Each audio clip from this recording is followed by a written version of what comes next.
Good evening. Hope all is well with everybody.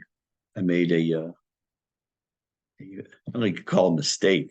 I made a decision to fill in to teach a class tonight also at 8:30 to 9:30. It's an in-person class at Pnei Shmuel. And I was just hoping to stay awake for this class. Now for another one, Bezrat Hashem, this evening. Okay, glutton for punishment. What can I say? So I'm going to go straight into the slides. Keep that in front of us probably for the duration of the evening. And I want to start with where we left off last week, which was in the middle of the paragraph by VaYevarech David. And we talked about just as we were finishing up, some of these words here that David mentions. Remember, this first half of this is psukim from Divrei Yamim. And then a little bit later, when we get down to the middle here, he switches to psukim from Nehemiah. Right now, it really doesn't make any difference to us for what we're going to talk about. But keep in mind that this is just before David is going to die. This is just before his son Shlomo, at 12 years old, is going to take over. And David finds it a very important thing that he has to do of giving certain direction to the incoming king, also acknowledging certain things as him having been king for all these years. And he mentions the following. Let's just take a look. He says, Ruchata Hashem Elokei Yisrael Avinu me'olam ve'ad olam. Lecha Hashem, to you, God, is the Gdula, Gvura, Tiferet, Netzach, Rahod, Kichol Bashamayim, Va'aretz Lecha Hashem, Hamamlacha ve'mitnaseh L'chol Rosh. Let's take a look at the English. For you, Hashem, is the greatness, the might, the glory, the victory, the beauty, for all that is in the heaven and earth is yours. Yours, Hashem, is the kingdom, and I lost the place. And you are uplifted, supreme over all rulers. It sounds very fancy English. Let's just segregate this here. But what's he talking about? So we're going to do pshat, which means just the simple meaning of the words and a little bit what they mean besides beyond just the English translation. And then something just for a couple of minutes, not even, more of an esoteric meaning behind what he's saying. And then we have to understand why he's doing this. Right now, he's acknowledging that everything, all the bracha that he has, all the bracha that the Yisrael has, remember, he's talking to Am Yisrael, Le'nei Kol HaKahal, and he's been victorious over all of his enemies. We're about to enter the time of Shlomo, a time of peace, because the Beit HaMikdash had to be built in peace, which didn't last very long, unfortunately. And let's just take a look at the words that says, Gidula Gvura Tiferet Netzach Hod. So let's go one by one. Gidula is greatness. The concept here is he's acknowledging what does it mean greatness here? It means wealth. Everything he has, he's amassed only because Hashem has given it to him. Gvura is strength. And that is the indication that he has been victorious over his enemies. And again, I'm going to re-ask a question we'll answer soon. Why is this here altogether? Why do we stand for this? We're going to stand up. Now we stand. Why do we stand taking this? Why do we stand up for this? We'll come to that very shortly. Tiferet is glory. In this case, it refers to the glory of the sovereignty of Hashem, which he then expands on in the next part of the pasuk, that Hashem is the king and moshel of everything. Netzach has to do with nitzachon. It's not just that he won battles, but he vanquished the enemy. Let our troops and leaders of the troops today take a lesson from this. You don't subdue, you vanquish. The difference between subduing and vanquishing: to subdue is you've stopped them. Vanquishing, you've destroyed them, you've wiped them out. Hod is majesty. So you see already that there's an underpinning of the concept of Hashem being the melech. He doesn't say the word melech. He does come to it and says, L'cha Hashem ha-mamlacha, right? He says, to you, Hashem is the kingdom, because we know Hashem is the melech, malchei ha-melachim. He's the king of kings. And then he says the concept of hod, which I just mentioned, is the magisterial type title of Hashem, so to speak, in quotes. And he says, Kichol Bashamayim, everything that's in the heavens, everything that's on the earth is yours. And what exactly does that mean? We'll see. Rav Hirsch has a very interesting comment about that. If it was Rav Hirsch, I have to remember. I'll take a look at my notes. But so in Pshat, in the simple meaning of the psukim, of the pasuk here, he's acknowledging many things, and not many things, everything, whether it's his leadership, his role as the king, as far as the conqueror, as far as the wars, as far as stuff, everything comes from Hashem. Not just what they have, not what just he has, what Am Yisrael has, and the universe. Everything belongs to Hashem. We're going to see a little bit more about that in a minute. But let's jump ahead one slide. I showed you for just briefly at the end of last week's class. Here's a line. We're not going to talk about the things on the top of the line. We're going to talk about these, what they're called the sfirot, the attributes of Hashem. And this is not going to be a class in Kabbalah, even though you see this very often in Kabbalistic works.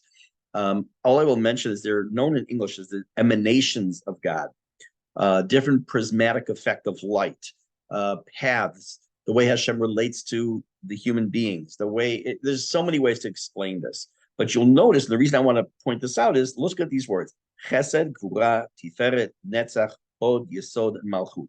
Almost every one of these words is referenced in here, in this paragraph that we are looking at beginning, where it talks about, move it up, make it a little small, but easier to see. Gedula, Gvura, Tiferet, Netzach, Hod. Okay, and Melucha is the Mamlacha, Malchut rather.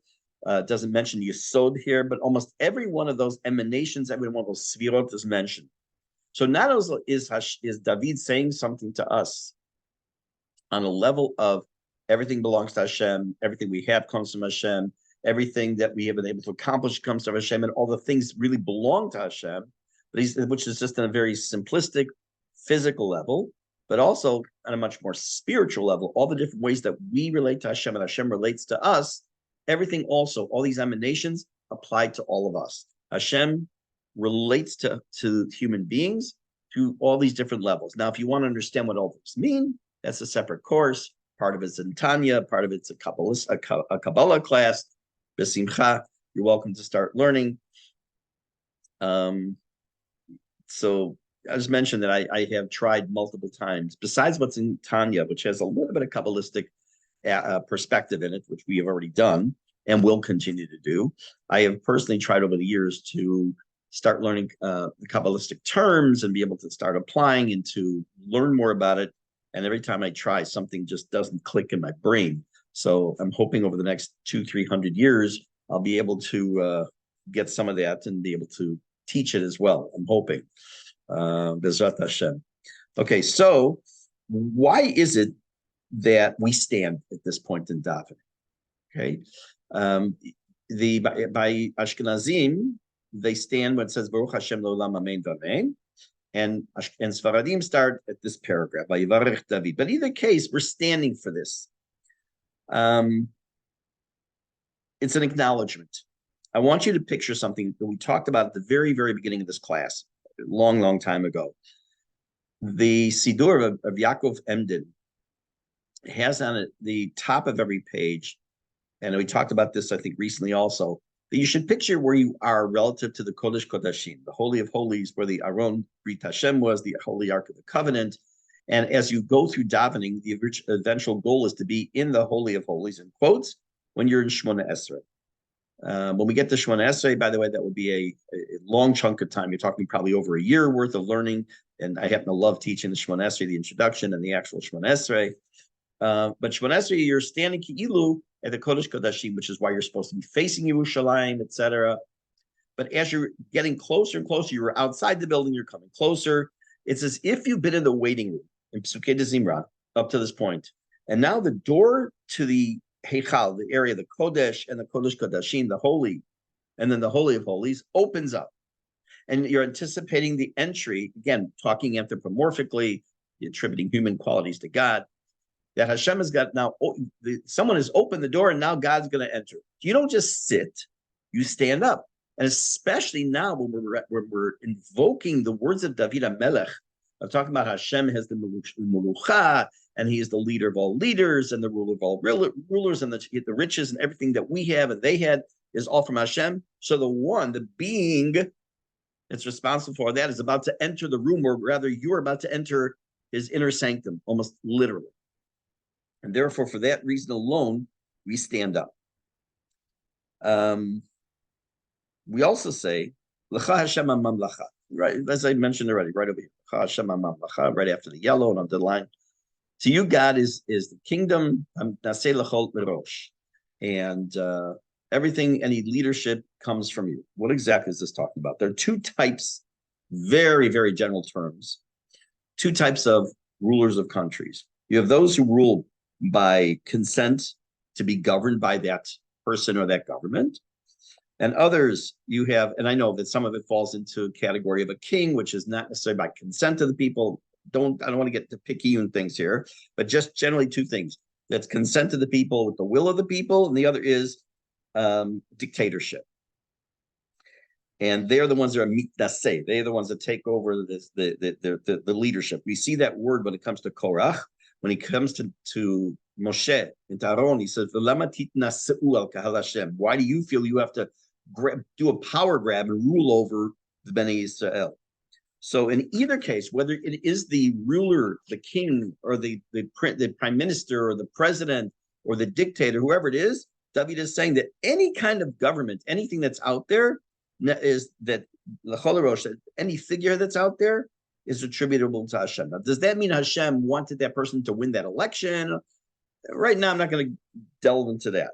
But just understand that whoever's in any form of power, it was somehow God's involvement and rules over that individual. What that means, that's a much longer story. However, to what extent does that go? To what extent do we say that someone in a position of authority, is that just a prime minister and a king and a president? Does it mean like maybe a CEO? Does it mean, I don't know, like a principal of a school? Let's take a look at a Gemara. Very, very interesting Gemara. It says Gemara Brachot, L'chol l'rosh. She quotes the pasuk. Hashem is the head of all the heads. Amar Rav Chanan bar Rava, Amar Rabbi Yochanan. So Rav Chanan bar Rava said in the name of Rabbi Yochanan, Afilu resh gargita mishmaya manule.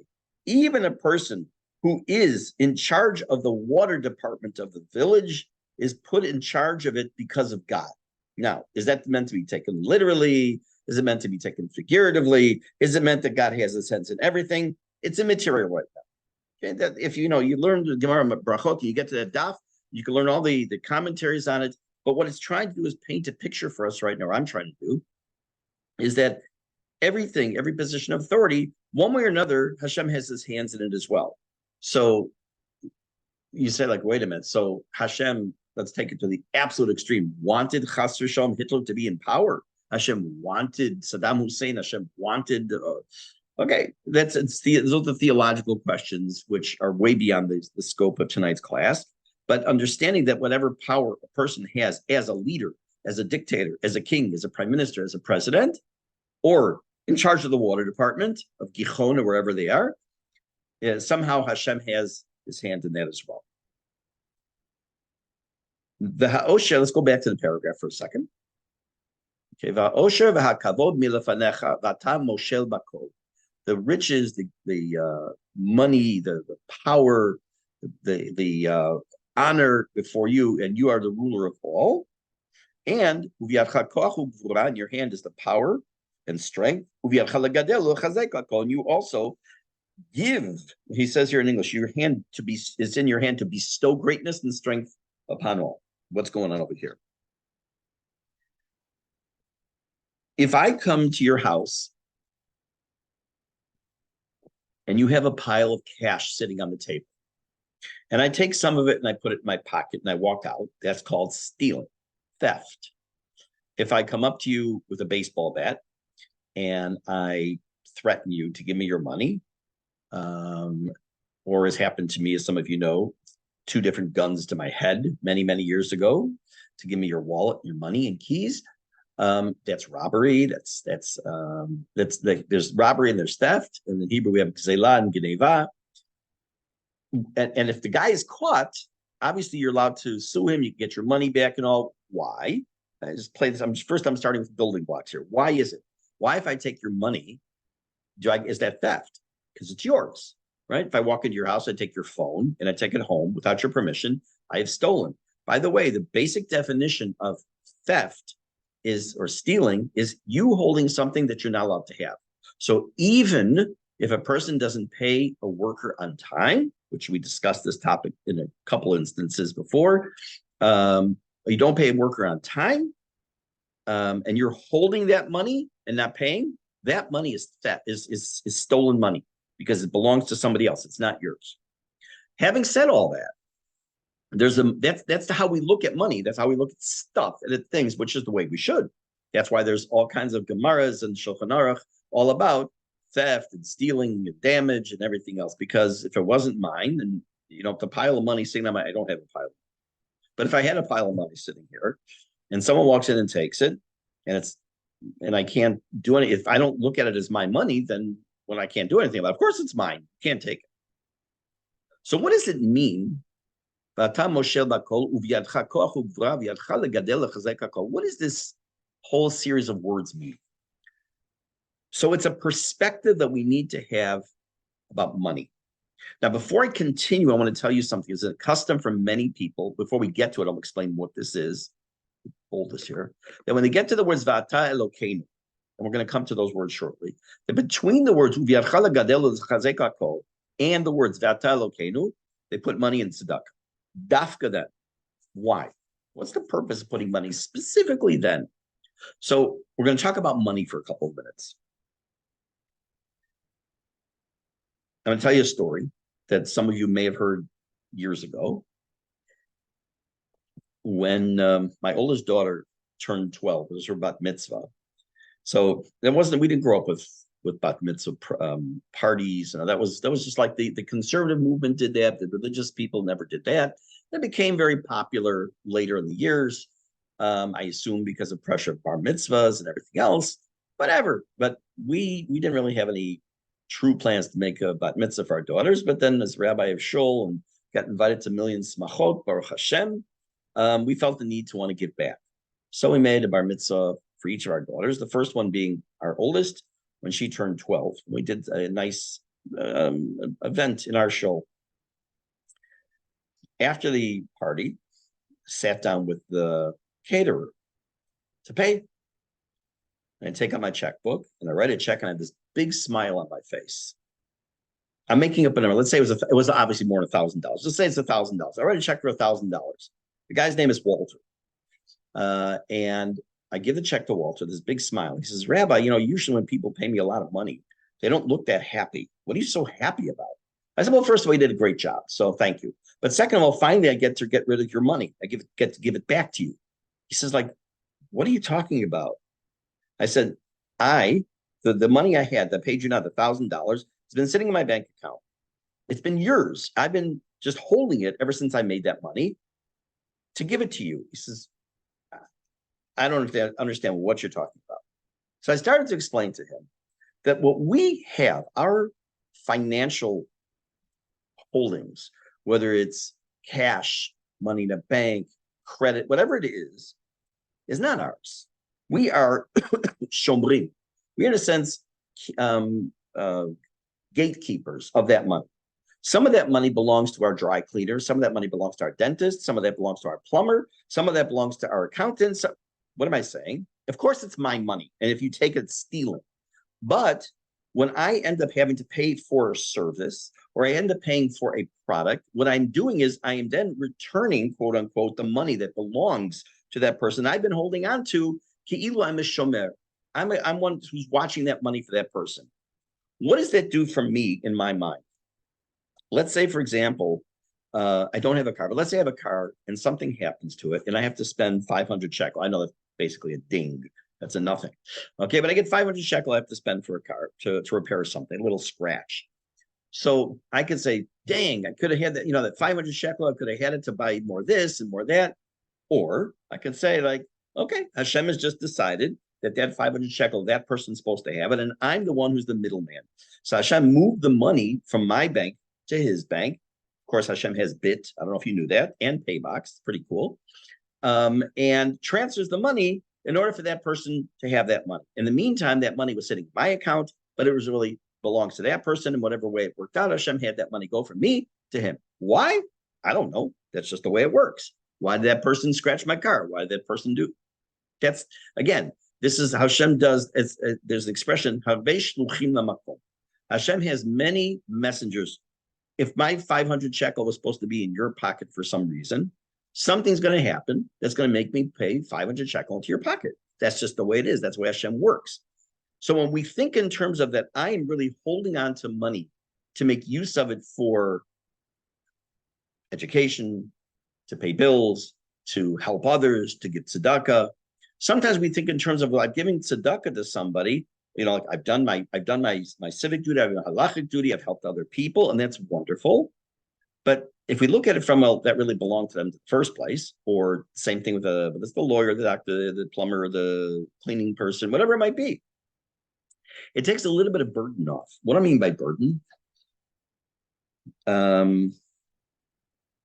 we tend to think in terms of, let's say you have an emergency, a problem with a tooth. And all of a sudden, you had no expectation of spending a couple thousand shekel on this tooth. And all of a sudden, there goes 2,000 shekel. Okay, so if you have lots and lots of money, okay, it's a little dent in the wallet, but okay, gamzu l'tova. But if you're kind of hanging on, that 2,000 shekel makes a massive difference to you. So you can get into this mindset of, how could God do this to me? Well, But when you start realizing that 2,000 shekel was in your account, but it really belonged to Dr. So-and-so, and you're just returning it. Now, he also in turn, or she in turn, also owes money to somebody. So now it's going to go to somebody else. It goes around. Completely off topic and completely in parentheses, because I mentioned that a concept of money going around and around. I'm going to mention one thing, has absolutely nothing to do with this, but it's an interesting point because it comes up a lot in life. Some of you may be familiar with what's called Pareto's Law, P-A-R-E-T-O. Pareto's Law, Pareto was in the Middle Ages in Italy, had a theory. It said as follows.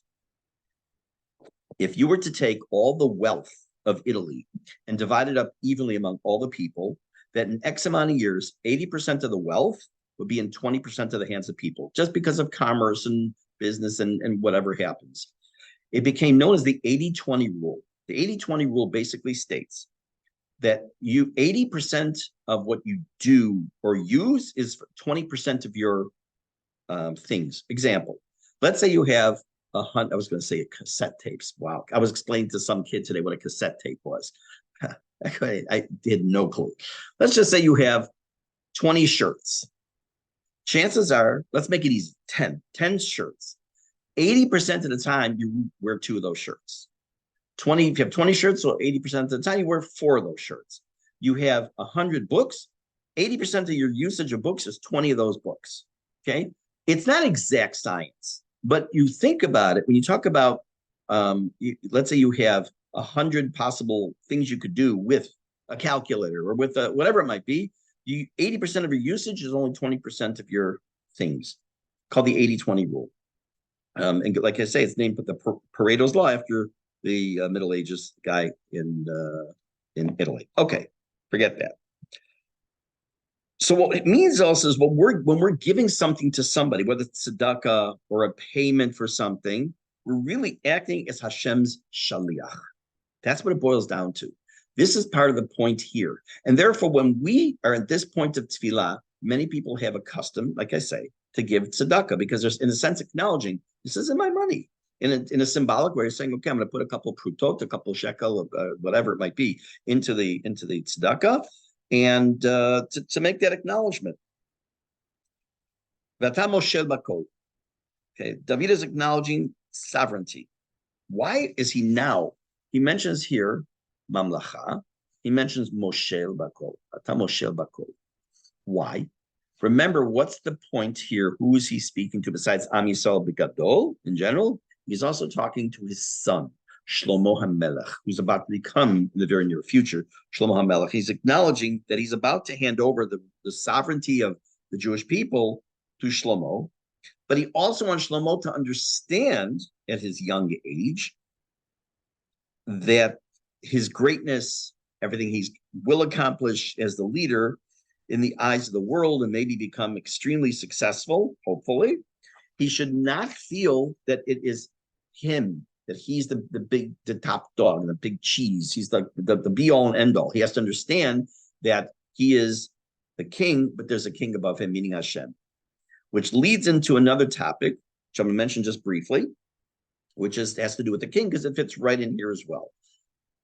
There's a mitzvah that a king has to have two Sifrei Torah. One goes with a little Torah, would go with him everywhere he went, and one was to be kept in a closet, in a closet in his home. The obvious question is, if it's in his closet, what's it good? He has the one that goes with him everywhere. It's in his house, it goes in the street, it goes into war, it goes wherever he goes, his little Torah. So what's the one that's in the closet for? So I heard a wonderful Bar Torah comment, perspective, whatever you want to say. And you use this for so many different things. Feel free to use it at a Sheva Brachot, feel free to use it at a Bar Mitzvah, whatever it is, because it fits with everything, but it fits for all of us also, and it fits right here as well. What happens to the Sefer Torah that's taken around? It says, and you're supposed to read it all the time. Doesn't mean you just carried it around.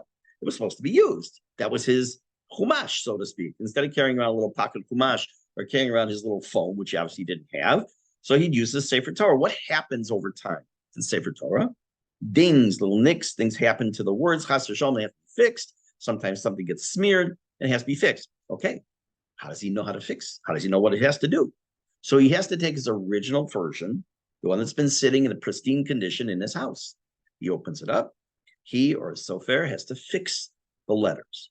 What does that mean? We start off with a plan. And this is also exactly what we're talking about here in this paragraph. And I think it's important to think about even briefly once in a while when you say this. We all have plans in this world, whether it's about marriage, whether it's about children, it's about education, it's about vacations, it's about job, whatever it might be. And we have these sometimes long-term plans. And as we go through time, things change.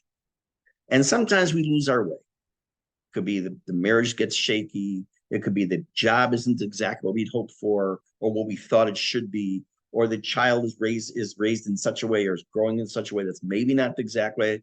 And we need to do not a restart, but like check in on ourselves and kind of figure out where are we coming from? What was our original plan? And we have to take out our original plan and we look at that and say, okay, here's where we are with all this, the things that have been erased and things that have fallen by the wayside, maybe got scratched, and here's the pristine original plan. And we have to compare them. Now, unlike the Torah, which is immutable, doesn't change, and life changes, obviously.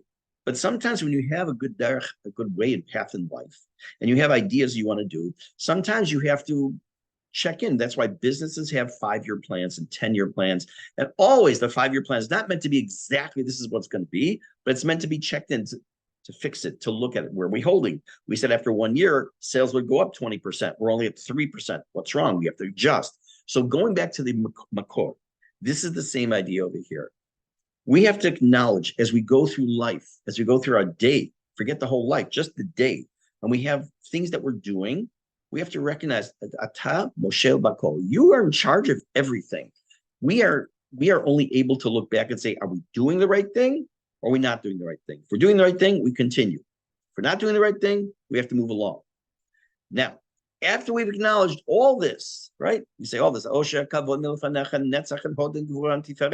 notice these next two words, ve'ata, and now, Elokeinu, our God, modim anachnu lach. We give thanks to you, we praise you, your shem tifartecha, your glorious name. What's this ve'ata? What does it mean, ve'ata Elokeinu?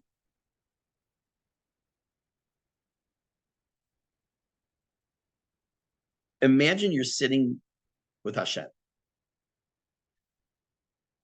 And Hashem himself, Yichudov Atzmo, is checking off all the things he does for you on a minute-to-minute basis. Nope. On a second-by-second, nope. On a nanosecond-by-nanosecond basis. Everything Hashem does. And he spends some time explaining all this to you. And then you go, Shkoyach. Good job. Thank you. Really? That's what you would do. You would be falling all over yourself to thank Hashem for everything he has done. When we start the first part of the paragraph here, when David HaMelech is saying all these things, we come to a conclusion or to a totza'ah, a result. And that is, because of all of this, we have a responsibility and a requirement, lehodot. What does lehodot mean? We've talked about this many times. Modin doesn't just mean to thank, it also means to admit. We admit to Hashem that everything comes from him. We thank Hashem that everything comes from him. But let's take a look at something else. Take a look at this slide. Take a look at this. This is the Malbim. Vata. And now,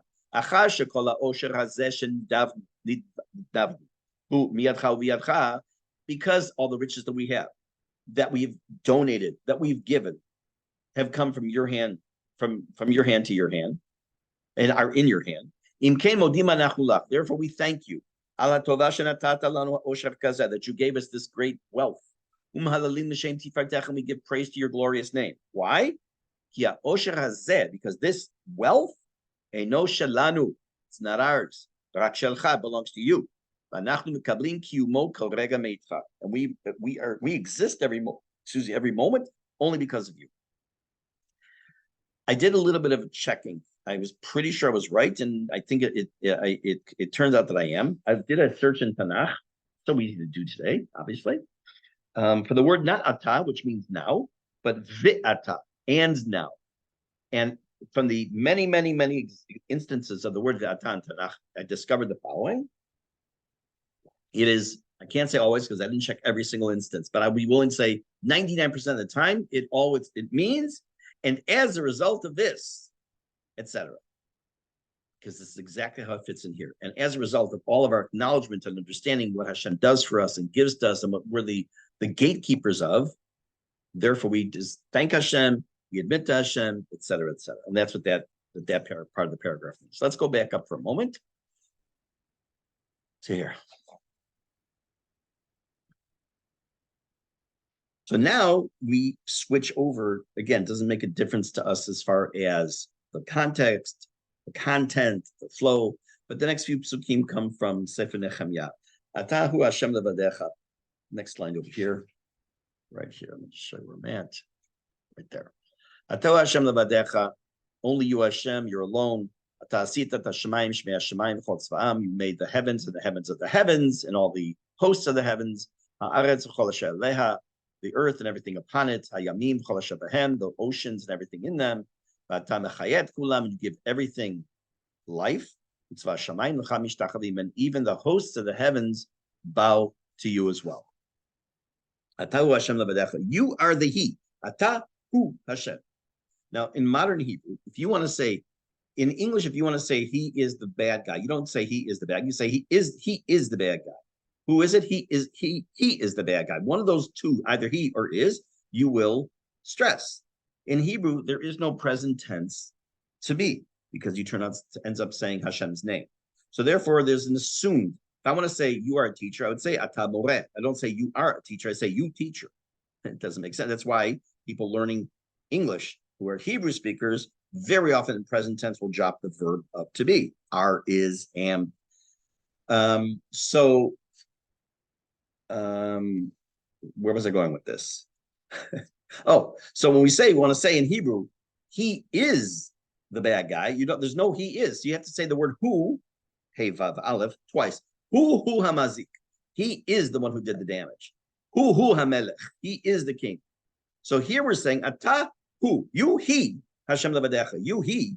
What does that mean? You he. You are the being who's always been. This goes back to what we talked about before. In this class, we talked about it recently, last week, I think, even in Tanya, that and we saw at the very beginning of Tefillah, we also mentioned that before Hashem created the world, he was alone, or was the only one. And there's no change because Hashem created the world, as we did recently in Tanya. He is the He. You, Hashem, are the He, who's always been here, is here, and always will be here. And all you be levad. What does it mean alone?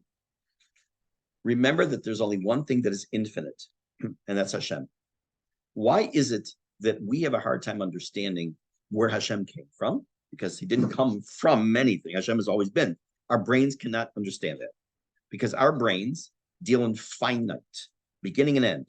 Every single thing in existence, whether it's a star, the earth, the sun, everybody, until Mashiach comes, is finite. It has had a beginning and will have an end. It may be in 100 trillion years, but there is an end, because everything is finite. If it's not finite, it's godly. Nothing's godly. We may God-like, but we're not God. So therefore, our brains cannot understand infinity. It's impossible.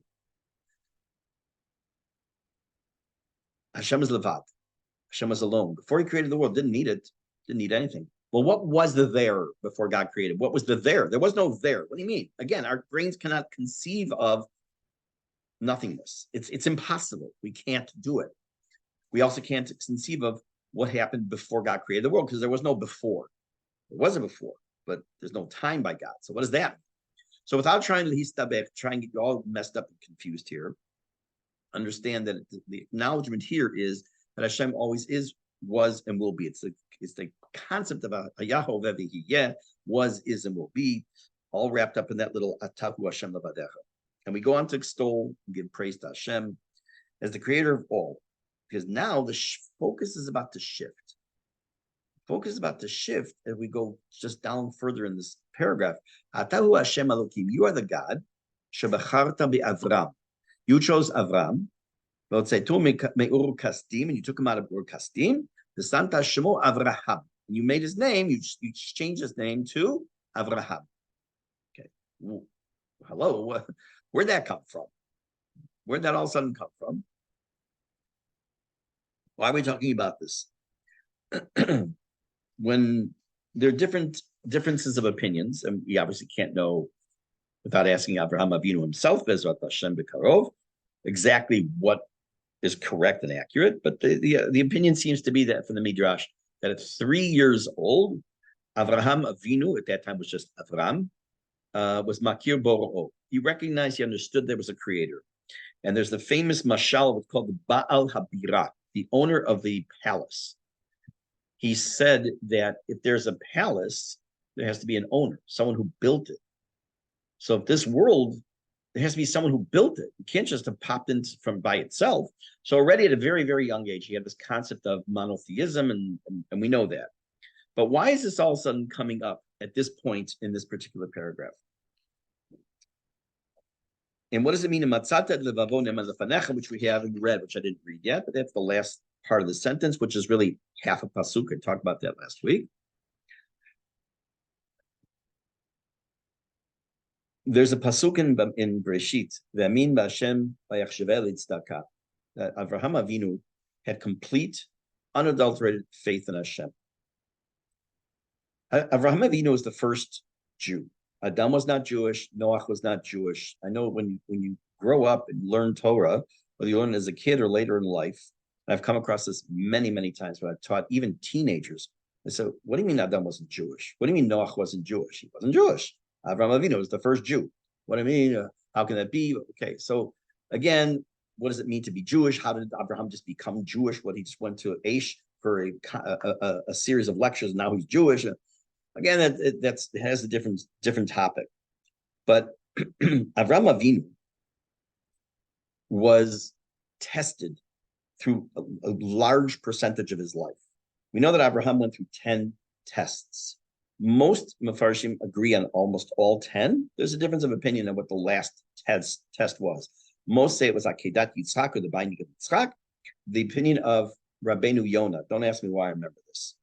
It's not even written down in front of it, but somehow it sticks in my head, was that the 10th test was that he had to buy Marat HaMachpelah, because Hashem says he's going to give it to him as a gift. And now he's spending it in order. He spent the equivalent of millions of dollars to buy Marat HaMachpelah in Hebron. In any case, he is the quintessential human being who not only is the first Jew, but also that it went through tests and acknowledged everything from Hashem. He is our model for this. We know that I'm not going to stray. I'm going to stay with the topic, but it's going to take me a minute to come back to the topic. Many years ago, I heard Rav Yisrael Lau Shlita, former chief rabbi Bezron, not the current, speak. He came to Chicago. He spoke in our shul on a Friday night, and he talked about the Gemara that tells us that Avraham Avinu established Shacharit, Yitzchak Mincha, and Yaakov Avinu established Arvit or Mariv. And he asked the question, you mean to tell me that Avraham Avinu didn't say something at night? He didn't say something, and Yitzchak didn't say the equivalent of Mariv, he didn't say something? So it wasn't that they established it. First of all, it had to do with the time of day that they established to say something, but it meant it was there. It was also in a more metaphorical sense, it was their life. It was representative of their life. Avraham represented light, morning, beginning, hope for a future. Yitzchak already, there's, because of the birth of Yaakov and Esav, there's already, things are starting to get a little bit, the sun's starting to go down a little bit. And by the time of Yaakov, it's already a time of darkness, because now it's the time of the beginning of the Galut. Remember, we know the Galut Mitzrayim starts with Shivim Nafesh Yavdu Avotenu Mitzrayim, which we say in the Haggadah. That's the quote from the Haggadah, not the Torah. It's both places, but the Shivim Nefesh. And so what Avraham represents, according to Rav Lau, and then I've seen it in other places too, is the hope, the future, the light, the growth, potential. And that's also why it's here. We're acknowledging all these things. Wonderful. We're acknowledging that Hashem is the Moshel of everything, the ruler of everything. We're acknowledging that all of our things and our wealth and our money and our stuff is all from Hashem, and we are merely shlichim and we are paying someone money and all. Wonderful. We also have a tendency to say, like, okay, that's nice for a class. It's nice to say, but okay, tachlis, I don't necessarily buy all that stuff. Okay, look what I was able to accomplish, what I did. Of course, it's my money, and okay. There's a hope. There's a future. There's something there to be looked at, and that's why Avraham Avinu is mentioned at this point, to give us this idea. This is the beginning. This is an opening. It says, that Hashem found his heart faithful. What do you mean he found his heart? So let's take a look real quickly at one more slide. Amar Rabbi Simon, this is from the Just Rabbah and Brishit. Amar Rabbi Simon, Shalosh Metziot Matzah Kadosh Baruch Hu. There are three things that Hashem quote unquote found. Avraham, first one is Avraham. Dichtiv, where it says, Umatzatet levavo ne'eman lefanecha, I found your heart to be pure or faithful. And David, what do you mean he found David? Dichtiv matzati David avdi, I found David my servant. It's a quote from Tehillim. And finally, Yisrael, Bnei Yisrael, Dichtiv, ka'anavim bamidbar matzati Yisrael, like grapes of the desert, I found Israel. Okay, so what does it mean he found Avraham? What do you mean you found something? Okay, if I lose my glasses, which happens often at my house, I never remember where I put them. I lose my glasses, and then I found them, then something has come back to me that was mine. It's already saying it's establishing a connection between Avraham Avinu and Hashem. It's establishing a connection between David HaMelech, who's the beginning of Avraham is the beginning of the Jewish people. David HaMelech is the beginning of the Melucha, of the kingdom of Israel, which Bezrat Hashem will have a descendant of David tomorrow will become the king of Israel, and Bnei Israel, right? So all these things, there are already connections. It's not like it's the beginning. It's already just reestablishing something that was always parcel with Hashem. Okay, that's pretty much what I wanted to do tonight. Just as an aside, next week is Chanukah Bezrat Hashem. We definitely Bezrat Hashem have class. I've mentioned every single year we have class during Chanukah. I don't care if it's only one person comes to class, because I'm not going to let the Greeks win, because if we don't have class, they won. So there'll be class next week on Sunday night, same bat time, same bat channel, Bezrat Hashem. And we're going to finish up. We finish this paragraph by going into the Charot Imo. We have that. We have the beginning just leading into, and then Az Yashir, Yishtabach. That will bring us to the end of Psukei de Zimra. That's over the next few weeks to finish that. Meantime, since I won't officially have a class with some of you until next week, wish you all not just Shavua Tov, but a Chanukah, Chag Urim Sameach, a good Chanukah, and it should be definitely continuation of the theme of a month of miracles, Bezrat Hashem.